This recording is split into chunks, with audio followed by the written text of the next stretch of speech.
In today's video, I'm going to teach you how to build an email marketing AI agent that's going to help you build some incredible HTML emails. The plan for today, I'm going to show you the automation so you can see just how high quality the email outputs are. Then I'm going to show you step by step how I built this automation so you can build it yourself. By the way, I run a free community for AI marketers and you can find the link in the comments. Everything in that group is going to help you learn and earn from AI as a marketer, so check that out. Let's get started. So this is the automation and I'm going to run you through how it works. So it starts here that we've got an email request. So as you can see here, we're offering 20% off coffee this weekend because it's the owner's birthday. Then it's going to run that through a copywriter that has access to a messaging guideline and information about the business. It's going to produce things like the headline, the body text, the CTA text, all of those kind of things. When it's finished there, we're going to search an AWS S3 bucket for all of the images that are relevant to this email. We're going to aggregate them in a list and then we're going to send them to an AI image agent that's going to select the most relevant ones. We're then going to update our HTML template with all of that copy and the images that we've just produced. We're then going to prepare it in a JSON friendly format to send to Go High Level. We're going to create a template on Go High Level and finally we're going to update it with HTML. So let's take a look at what that email looks like. And here we go, guys. This is the desktop version. And as you can see, we've got Martin's birthday weekend coffee special. Hey, it's our own Martin's birthday this weekend. We're throwing a party and you're invited. Get 20% off all coffee and drinks Saturday and Sunday. As you can see, guys, we've got the mobile version here. We've got the headline, we've got the body copy, we've got the button, and then we've got relevant images. So we're pretty much ready to go. So let's get started. We're going to keep things simple to begin with, and we're just going to add a manual trigger. Now, sometimes I like to put a Telegram bot in front so it makes it more user-friendly and I can give it to a colleague or a client or whoever needs to create emails. But today, let's just use this manual trigger. Then we're going to come across to AI and we're going to select an AI agent, and this is going to be our copywriter. Now we're not going to finish setting that up yet because we're going to come down to chat model here and we're going to set up Open Router. Now I love Open Router because it allows me to use whatever model I want, whether it's Grok, Gemini, Claude, ChatGPT, doesn't matter. I can use any of those models and I'm only going to get billed through one account and I only need one API key. So it's a massive time saver. And also in terms of like getting admin bits sorted, it's just a breath of fresh air. So that's why I use it. So once you've got Open Router set up, you're going to want to come across to here to keys and you can set up a key here. So for this demo project here, I've got this n8n key already and set to go. And once I've got my key, I can come up to create a credential and I'm just going to put my API key in there. So it's super quick. Now for this agent today, we're going to be using Claude Sonnet 4. So I'm going to type in Claude there and I've got Sonnet 4 at the bottom. And I like Claude for copywriting much better than I like ChatGPT and other alternatives. Now, before we go any further, we need to set up the template that we're going to be creating because that's going to define what copy we actually need to write. So I'm going to come across to Figma here, and this is the easiest way to design emails in my opinion. And if you don't use Figma or you're intimidated by it at all, don't be. It's really, really simple and really great. And we're going to be using a good plugin today. So let's move my head across to there. And I'm going to come up to here. And I'm going to come down to plugins. I'm then going to manage plugins and I'm going to type in marker. I'm then going to select Marker Email Generator and I'm going to press Run. Now, I love Marker because it makes creating really good emails really, really simple. I'm going to show you exactly how. So we're going to create a new project there. And as you can see here, we've got tons and tons of components that we can just drag and drop into a template. So it's really easy. Here's some header options, for example. Here's some CTA options. It's honestly so easy to use and the emails look great. But to be fast today, we're going to come up here to templates and I'm going to come down and pick a template that I like. So we're going to use this one for today. And there we go, guys. We're ready now just to drag in our files. So I'm going to go ahead and do that and I'm going to show you what changes I've made after. Here, we've just changed the logo just for something we got off Google, so no stress there. We've changed this to a little bit more of coffee brown. And then I've just put one image in here to give you an example of how that will change the aesthetic. But you're going to see that when we actually produce it anyway, because we're going to dynamically change all of these images. And finally, we've got this logo here as well. But don't get too caught up on the aesthetics. Obviously, you can see this is a really clean email, but basically any email template that you can build in Figma, you can use this system for. This is just a quick and easy one that I'm using for demonstrative purposes today.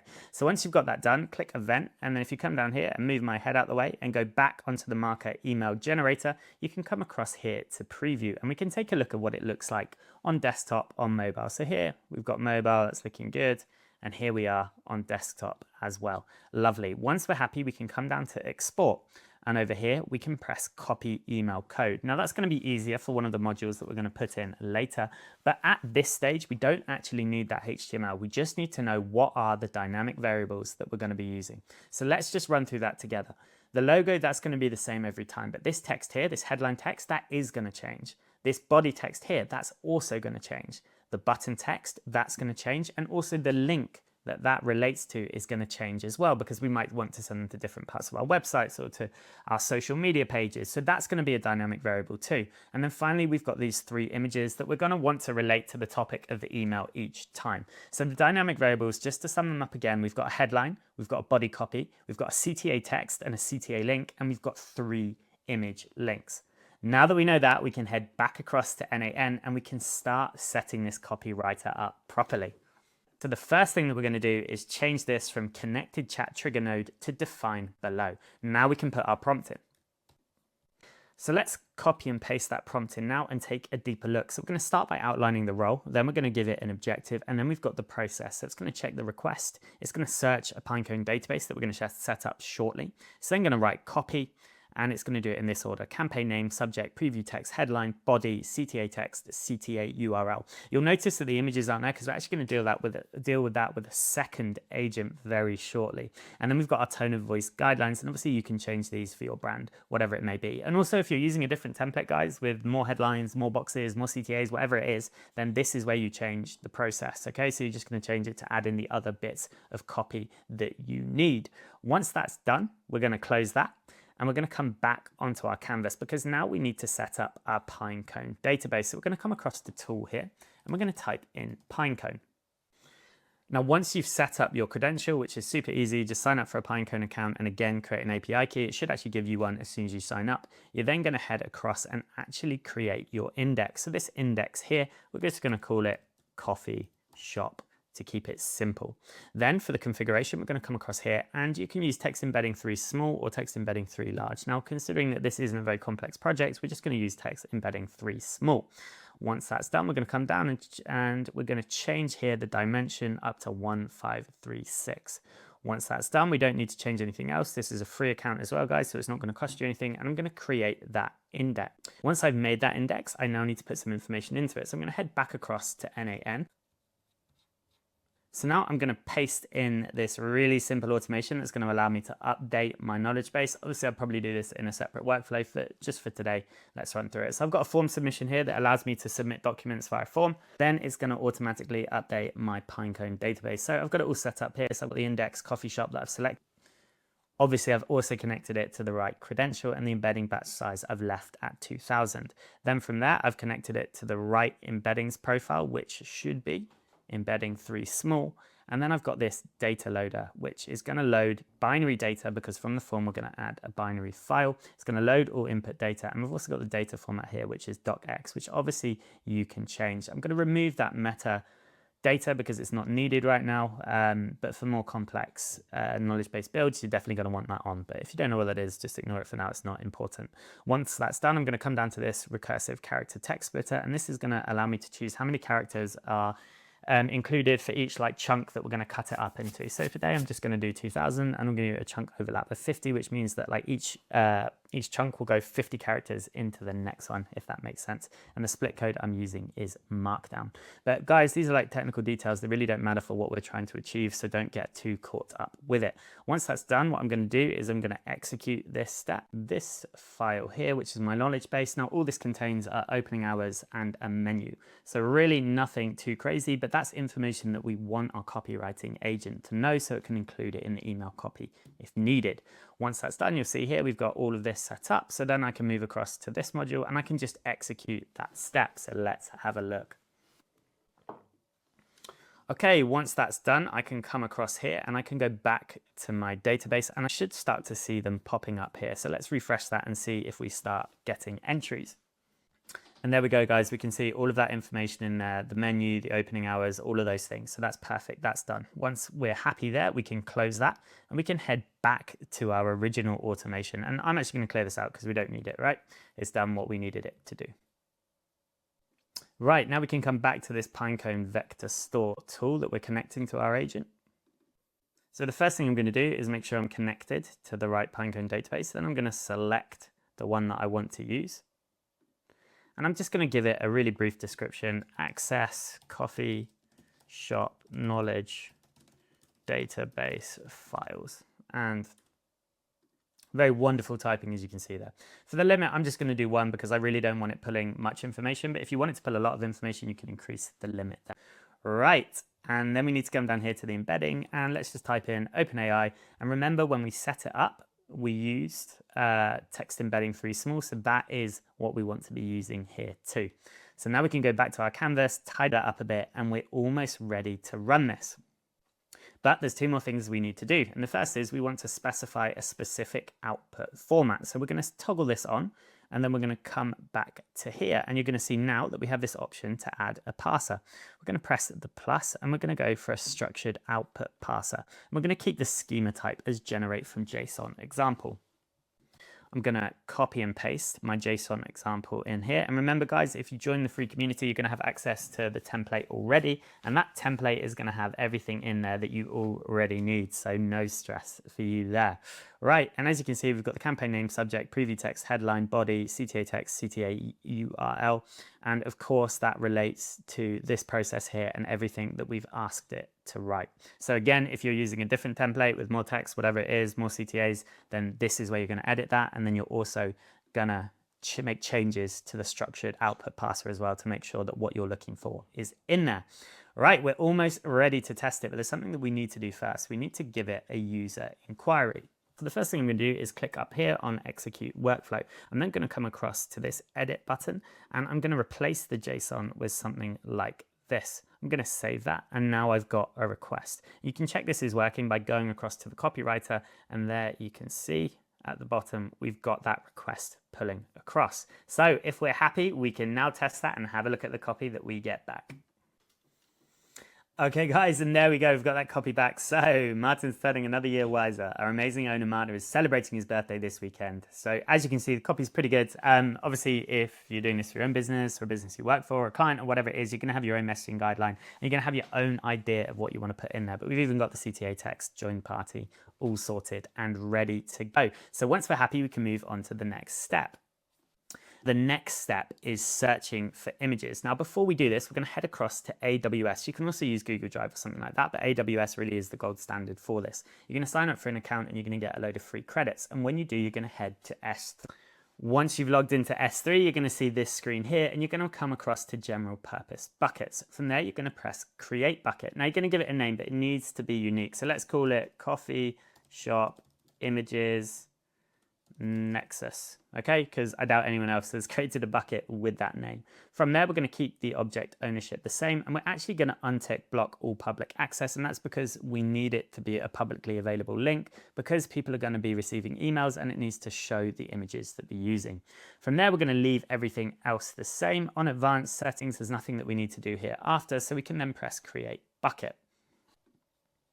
Then we need to click on the bucket that we just created and we need to go across to permissions. From there, we need to set up a bucket policy. So what we're going to do is press that edit button and then we're going to paste in this code. And guys, remember, this code is going to be available for you in the free community. So just join there and you're going to get this rather than having to try and work it out. We're then going to copy this bucket ARN and we're just going to replace this here. Okay, so you see we've got this bucket here. This is the one that we need to replace. So let's just copy and paste that in. Once that's done, we can then save this policy and we're pretty much ready to go. Then we're going to head across to objects and we're going to upload the images that we want to use in the email. Now, what I do is I give it a full gallery of images and then I use an agent to choose the most appropriate ones. Now today, because this is just an example, I'm just going to upload 3 images. But if I was doing this for a client or a company that I worked with or for, or even my own business, I'd have a massive gallery of like 100, 200 images here. And then the agent would select the most appropriate ones. But anyway, let's upload these images now. I'm going to press add files and then we can just come down to our images and we can add them. And it's really important, guys, that your images have names that make sense, names that actually describe what's in the image, because that's what the agent is going to use to decide which image that it wants to put in. And once that's done, I can head back to my general purpose buckets, and I can have a look at those files and see them in there. Perfect. And then if I click the link, you can see the specific image that we're going to have using this object URL.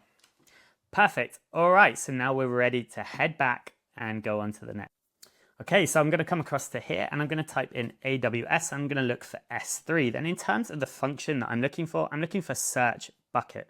Now the bucket name I need to put in there. So remember that was coffee shop images nexus, and I want it to return all. Obviously you can limit them here. Maybe if you've got like thousands and thousands and it's just going to be way too much information for your agent to process, you can limit them, but we've only got 3, so we're happy to return all. And we're just going to test this to make sure that we're pulling through exactly what we want. And there we go. As you can see, we've got the key there. That's the name. That's what we're actually going to use to choose which images to put in the email. So once that's done, we then need to merge those. So if we come across here, once that's done, we need to come across here and we need to add an aggregate node. And this is going to merge all of those items together so our agent can choose through them as part of one operation. In terms of the input field name, we're going to use key and we're not going to rename anything here. So let's execute that. And as we can see now, we've got 3 keys and they are the 3 image titles. Then we're going to go back to our canvas and we're going to set up the next agent, which is going to select the images that we use. So we're going to come across to here, AI and AI agent again. And again, we're going to make sure that this is defined below. Yeah, it hasn't put a chat trigger in. Perfect. Right, first thing we're going to do is go back to open router. So we're going to come down here and what model shall we use? Shall we use GPT-5? Let's use 5 mini. I know some people love it, some people hate it. Let's use it today.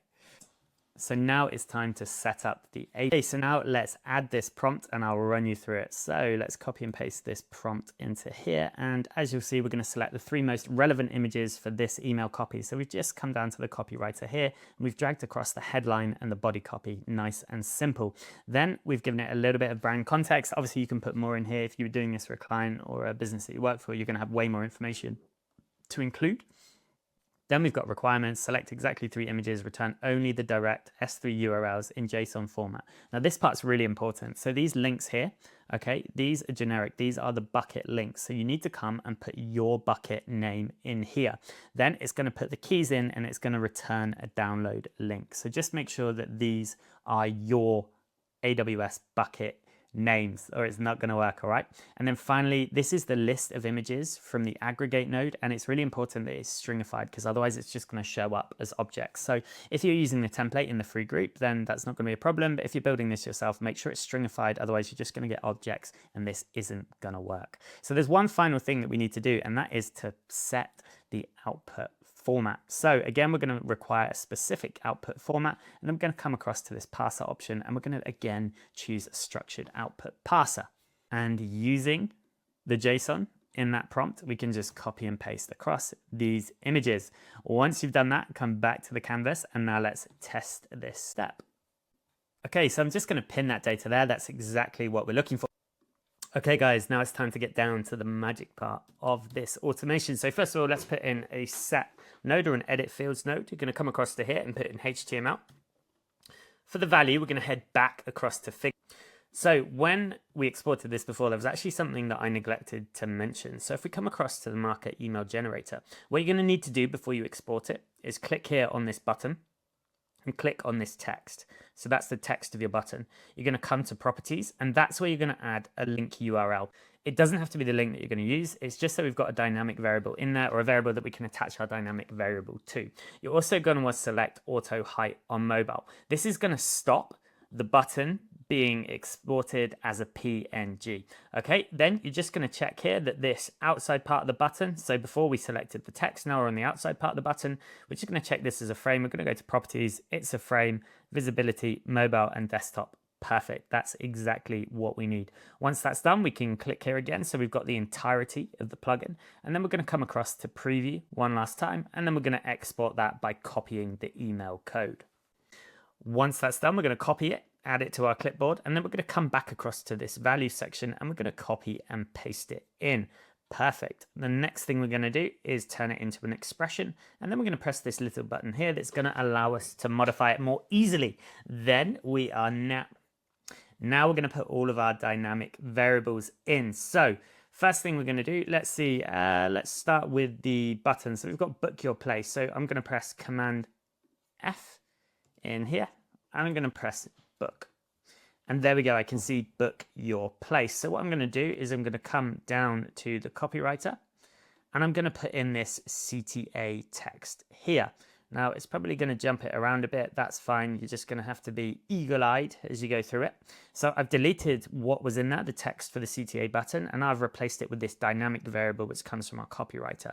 Now, if we go a little bit lower or a little bit higher, can we see it? Nope, that's fine. We can find Starbucks too, which is the link that we put in. Oh, there it is. It was there in front of us all the time. So what we're going to do is we're just going to take that and we're going to replace it with our CTA URL. So let's see if that worked. Yes, it did. So now we can get rid of that link. Perfect. Right, then for the headline, which I believe was tomorrow. So again, if we can find tomorrow, there it is. We can replace that with the headline. We can delete that out. And then what was, there we are, get ready. So again, now if we go to get, there we are. We can replace that with the body. So let's get rid of that now. Perfect. All right, the final thing that we have to add in here then are the 3 images. And this is the part I find the hardest, just because you have to go through everything here. So I'll tell you what's going to be the easiest way to do that is if we take this link and we load up the image. There we go. So that's the first image that we want to replace. So we're in the right place there. And obviously you can just check here. If you remember on Figma there, that's the image that we're looking to replace. So we know where the first image is. So we're going to drag this first image into here. Let's see where that's gone. There we are. So now we can get rid of this. Then we've got our second image that we're going to drop in there. And again, if we come down, we can now remove this image. And now it's time for our third image, which we're going to place in here. And there we go.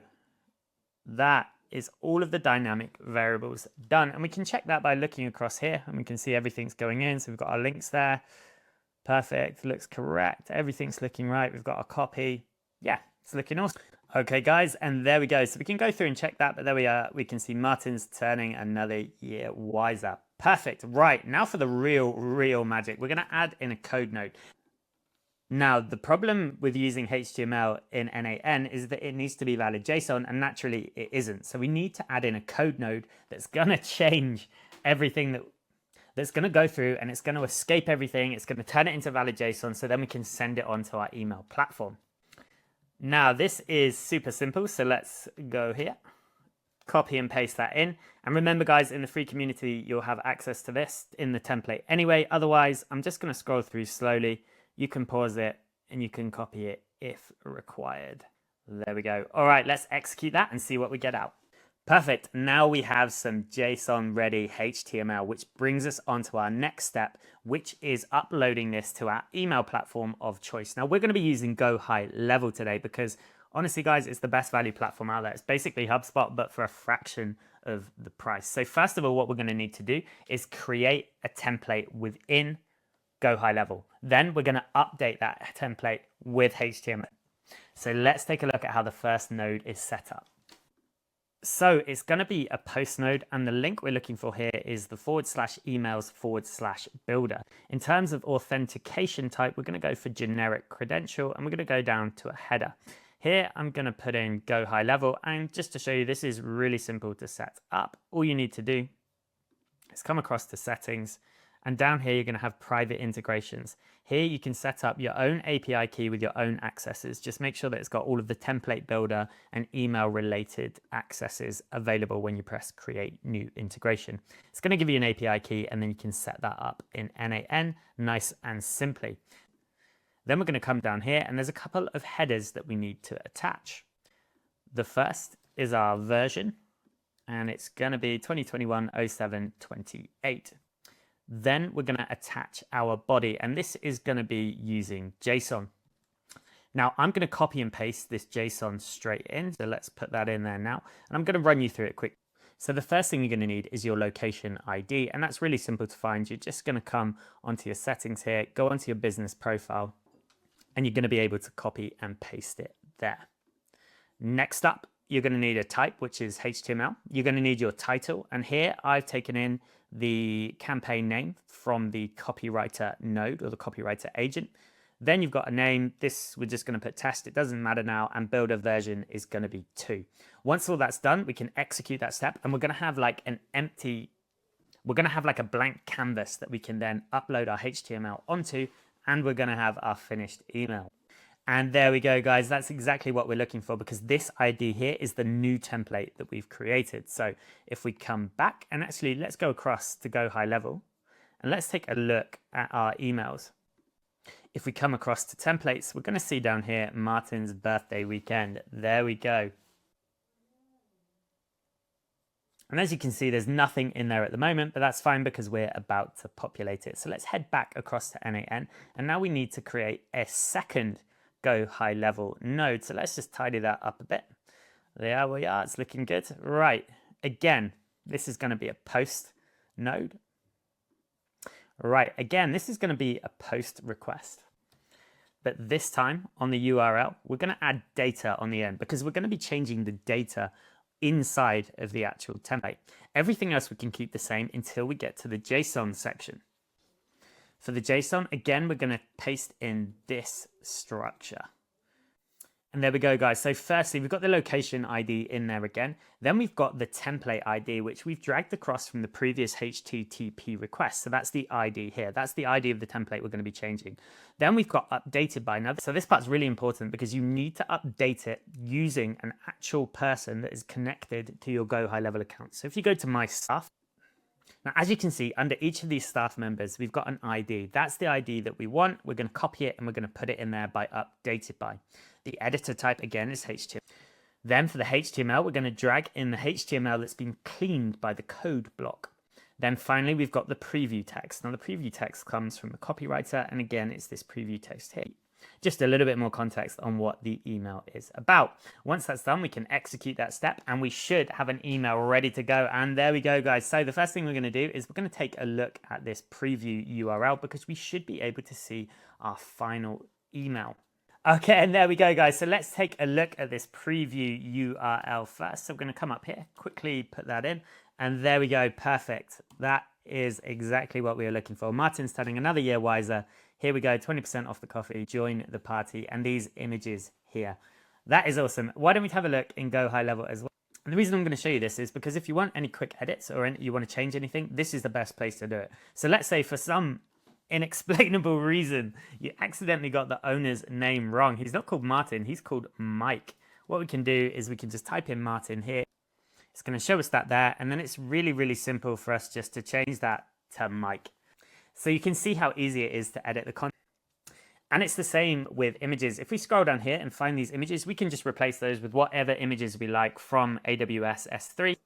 That's going to update the images in the email super, super fast. Okay, guys, that brings us to the end of this video. And I hope that you're now as excited as we are about the future of AI and marketing. And honestly, I don't know why more people aren't building AI email marketing tools, because when you look at how complex some of the sites that things like Lovable build, obviously we could create some absolutely incredible email assets and creatives. So hey, maybe in the future. And one last thing, guys, just before you go, remember we've got that free group that teaches you AI marketing in the comments. It's not just going to teach you, it's also going to show you how you can actually use these skills to make money. So check out that group in the description. Take care and see you in the next video.